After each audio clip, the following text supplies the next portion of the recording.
All right, we want to talk about a few real estate myths that are out there or misconceptions in real estate or buying and selling a home.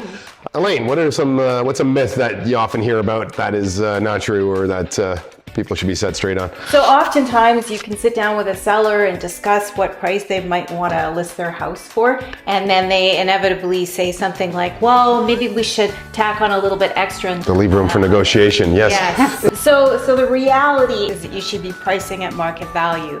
You can think of it this way. If you were out shopping and you go to a store and you find something you really love and it's a little higher price than you would want to pay, you're going to wait for it to go on sale. Same thing with houses. Whereas if it's at the right price, you'll buy it. Exactly. Right? Same with the home. There's no reason people won't be asking if they see the value in it and it's the right price, right? Rania, what's a myth you often hear or a misconception? So we got your house listed and we receive an offer at list price.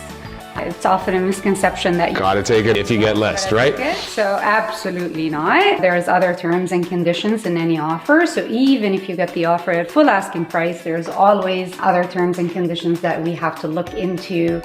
For example, closing date. If it does not work with sellers, then we still do not take the offer. And so it's a misconception. Obviously, if you get list price, you don't have to take it. It's really, at the end of the day, it's up to the seller whether they sell their home and whether you agree to the terms and conditions in the offer. Exactly. Right? Yeah. Another common myth I hear a lot is the buyer doesn't close, you automatically get the deposit.